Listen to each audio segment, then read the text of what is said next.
Hello my crypto people, and welcome back to another episode of the Daily Crypto News. And today guys, I have a very exciting episode of the Daily Crypto News because we have a couple of very juicy, very juicy articles, but the price action right now is extremely bullish. And even though we are facing a couple of really dire resistances right now, we could have a crazy breakout on the short term. I've been trying to make this video for like 30 minutes and every time I kind of keep stopping purely because I'm looking at my trades, which is a different setup, takes a lot of time, takes a lot of effort, and there's a coordinated effort in that. But right now it is looking as if we're going to have a crazy bullish breakout, so we definitely have to cover that in this video. Having said that, take a look at this. Bill Gates issued a warning to the world about Elon Musk's crypto adventures. This article states crypto will explode, it's just a matter of time. Then, the current market pattern underpins one of the most bullish counts for Bitcoin right now. Ethereum addresses doing some very interesting shenanigans. And last but not least, the Ripple v. SEC lawsuit and some of the hypocrisies in that. Let's first cover a little bit about the price, guys, as I think it is honestly very important. So the situation is like this. There's a longer lasting support line for Bitcoin, which has basically been holding up for the last couple of weeks, ever since the end of January. This can be confirmed on a weekly basis. And when we take a look, it looks like this. This chart here would showcase that Bitcoin made a nice little bottom at the end of January before basically starting a new bullish trend. Again, that's exactly how it looks right now, with our first low being right there at the end of January, and this being our first high over in February the 7th, and then here our first higher low. There's actually been a couple of guys who quoted something else, which is that it's actually a longer lasting pattern where we made our last low, September of 2020, before our first high right there, our newer higher low. Basically, let me show you guys the pattern. It would look like this, right? And it's still a bullish continuing pattern because, again, we have yet to make a lower high or lower low for that matter, since these are the main fluctuations of the price. There's a lesser margins, but the idea definitely does still count. I am, however, trying to look at the more short term of things, and what we're seeing right there is that right now, guys, everybody should have a bullish long position open right now as it currently stands, purely because there's such a good probability of us breaking out and continuing further, and again with a tight stop loss potentially. We could be set in stone here. We could be in a really good position to catch our way back up. As again, we had a fake out briefly here over in February where the Bitcoin price was just skyrocketing. And even last week, we were kind of faked out as Bitcoin came all the way back to about $45,000 or so. But this time around, it is looking as if the fundamentals on a weekly are setting in stone for a reversal.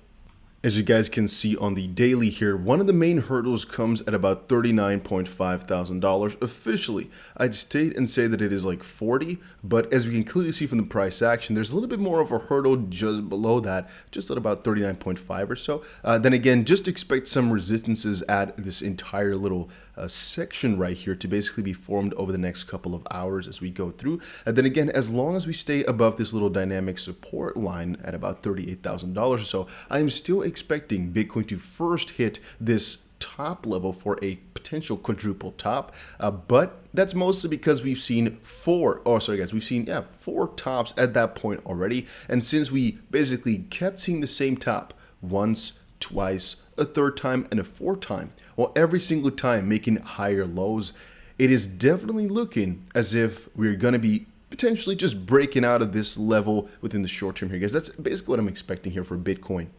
On XRP, we're actually facing a really kind of funny pattern, to be honest with you, mostly because if you take a look at it, we've basically been trending upwards from the end of January. But then again, we've also been downward sloping all the way since like November of 2021. It's kind of funny to see how this trend line is actually still holding from all the way back there. It's just a little interesting find. And then again, what we are seeing right now is that we are converging over the next couple of days towards one of these spots. Again, we have not broken out in a very good little while, and so it could be a breakout towards the upside. If Bitcoin is showing that bias, it is a very high probability that the XRP price is going to be doing the same. And again, our first area of resistance, I think, is always 77.777 cents or so.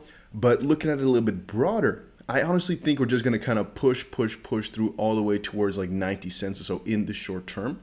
And again, a lot of people in the crypto space are saying that right now, that if we do not break out in a pretty short term here, it is most likely going to be a continued bear market for a little while. And I actually have a caveat to that, and that mostly revolves around the fact that it just depends on how you view your bull and bear markets. I mean, honestly, if we look at it from a little bit broader out, if we zoom out a little bit on Bitcoin, there's definitely some validity to the claim that we are still in a bull market all along. It just depends on your definition of bull and bear market. Do we say, okay, after 100 days of no more new higher high, we've lost our touch? I guess potentially we can define it that way, or do we just look at it from a perspective of what exactly can we use? What exactly can we do? There's always some validity to any one of these claims, as generally speaking here, all the way since like March of 2020, ever since the whole pandemic situation hit, we've only been doing bullish with a couple of corrections in the midst, but the general direction has still been upwards, and I think will stay that way until we get a close below $32,000 over on a weekly. As long as we're above that, I'm staying bullish for any term basically, which is why I'm saying there's a better chance at winning with the long position right now than winning with a short. And again, there's going to be some traders who are opening short positions that will do well, of course. And again, it depends on definition and whatnot. We can actually on the weekly here also see a little bit of a head and shoulder pattern forming here. If you guys can see that, there's two ways to draw this one in. But I think that's a story for a different day, as we've covered that a couple of times before, and I don't think it's relevant for the move that we are witnessing right now. Having said that, this article talked about that crypto will explode is just a matter of time. I think it connects to the story really well, which is there's a very high probability that crypto is going to go wild. The demand far outweighs the supply of new crypto, basically, or I should say new Bitcoin coming in. For a lot of crypto, it works differently. And for XRP, for example, specifically, we understand that there's so much demand for this crypto, mostly because the rules just aren't really that fair. It can be the first properly regulated crypto, and almost everything is looking in their favor. I honestly think this can be a crazy move for XRP once people finally start appreciating how either good it is or how good the position is in this lawsuit. And again, I'll most likely show you guys this video a little bit later today, but here it says, it's not clear whether XRP is a security to Brett Redfern, SEC Director of Division of Trading and Markets on the June 6th of 2018. He already knows ETH is about to get a free pass. Listen closely, and it's almost as if Bob Pisani already knows Ripple will be sued. You know, one thing that I've realized when looking at these issues is that it's not as obvious as you would think, right? So we've had a number of different products that we've looked at, and we've created this prong test, the Howey test, where people look at the different characteristics and have to determine it's a security. And quite frankly, not all of them are obvious on its face exactly what it is. So the chairman declined to say whether Ether or Ripple were actual securities, but is it fair to say that this is likely ultimately going to be litigated in the courts? It's unclear to me whether or not that's going to be litigated, and I don't want to speak about any specific products, and I do believe that there will be statements on at least one of those products forthcoming in the future about, providing some more guidance on that. So one of the fun parts about that is the way he describes it, as if the Ethereum speech from William Hinman was like supposed to be real clarity. In that sense, it's kind of funny how he also makes it seem as if it was supposed to be clarity. I just find it interesting. So I don't know what the likelihood is of litigation, though, on those specific products. So will we need still 6 months, a year down the road? I guess the community keeps asking us, when will we get some clarification? Will we know a year from now? Will these issues be resolved? I mean, I think the messaging from the chairman and the commission has been pretty clear that when he looks at ICOs, there's a number of these products where he has said they do meet the definition of a security. And by meeting the definition of a security, there's a lot of things that go along with that. There's broker-dealer registration. Are you trading on a registered exchange or an ATS? And so I think that, it behooves all of the attorneys and accountants and everybody else out there looking at these things to run that test. So all he's referring to here is to run the Howey test, right? That's actually what he's stating, that any crypto should basically look at those and then determine on their own whether or not they're good or bad. It's an interesting viewpoint. That's again, Tim here stating, I do believe there will be statements coming out on at least one of those products. It's kind of funny. Yeah, I don't know. I definitely find that interesting. Thanks very much. But, I don't want to let go too many words on this purely because I don't really know fully if I can deduce from this that he knew Ripple was going to be sued.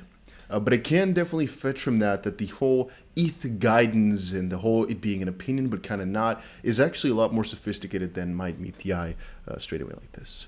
All right. Then I have a brief little section here about Steve. The most bullish count for Bitcoin right now. Sideways chop doesn't look like it's part of wave 5. So with those counts invalidated, this is how I think it could be tied back to wave 4. This pattern is more or less complete with invalidation below 34.3 thousand working on others.